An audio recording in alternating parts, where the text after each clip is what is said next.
What up, guys? This is Cheevo, guys! back here again with another achievement guide. Today we're going to be focusing on Castle of No Escape, the Windows 10 version.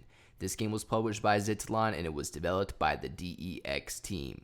This game is an extremely easy 2000 gamer score. You can get the full 2000G in anywhere from 3 to 5 minutes, depending on your skill and luck. Aside from that, the Windows 10 version of the game is only $4.99. Now, in terms of the base 1000 gamer score, this game actually has different achievements compared to the console version. The console version has a much harder base 1000 gamer score.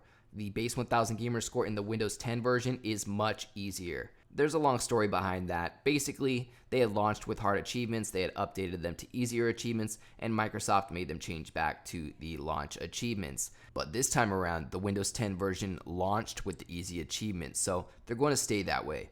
Real quick, I'll go over them for you guys. So we need to try a crystal orb and fail to use it. We need to find an orb. We need to successfully evade an attack. We need to start the game as each of the 3 characters, compared to the console version where we actually need to complete the game with each of the 3 characters. Other than that, we need to open up our first chest and our second chest. We need to meet the friendly NPC. We need to stand still for 10 seconds. And that's about it for the base 1000 gamer score.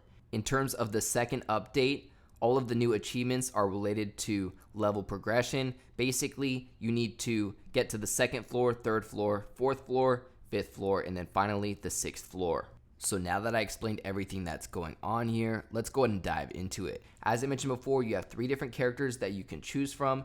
You eventually want to start a game with each of the 3 characters because we have achievements related to doing so. Ultimately, we're looking for the staircases.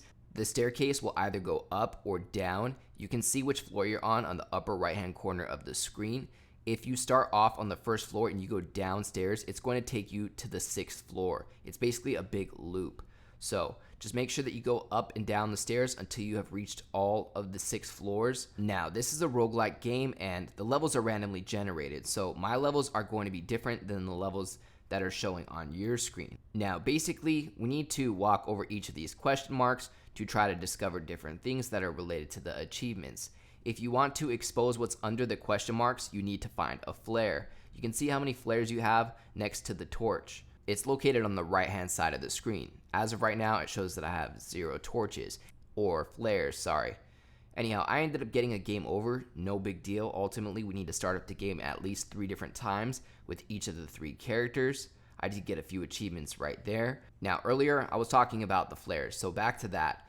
You can use a flare by pressing the B button, and that will show what's in the area. As of right now, there are no achievements related to using a flare, but they definitely help because you can avoid enemies or find out where an orb is, things like that, or maybe discover where the next staircase is. There's a ton of benefits, but ultimately, you want to keep an eye out for a few things. We're looking for the NPC character. We're looking for an orb. We're looking for 2 different chests because we need to open up 1 chest and then 2 chests for some achievements. Besides that, make sure that you talk to the dude with the red pants. That's the NPC. There's an achievement related to talking to him. And you also need to find an orb, which looks like this right here. You need to interact with it and also fail to interact with it. Finding an orb is a little luck based, so it may take some time for that. It didn't take too long for me to find one personally. Aside from that, as long as you reach all 6 floors and you started the game with each of the 3 characters, you should have the full 2000 gamer score. Now, unfortunately, with the capture software that I'm using to capture my PC footage, it doesn't show my system notifications, aka the achievement pops on the computer. So that's why you guys aren't seeing the achievements pop themselves, but you'll actually hear the sound, which is kind of weird. But anyway, I like to show it on True Achievements just so you guys know I got the full 2000 gamer score out of 2000 gamer score. The unedited footage of me doing this is about 4.5 minutes long, so it should take about 5 minutes to get the full 2000 gamer score, as long as you know what you're doing and what to look for. Other than that, I'd like to give a huge thank you to all of my Patreon subscribers. We just hit 16 patrons. I'd like to give a special shout out to everybody in the biggest fan club, including Tim G84, AOJ, Kegger101, Michael Benksa, and Purple Rain 6. As always, I appreciate you guys tuning in. If you enjoyed this video, please leave a comment and don't forget to like and subscribe.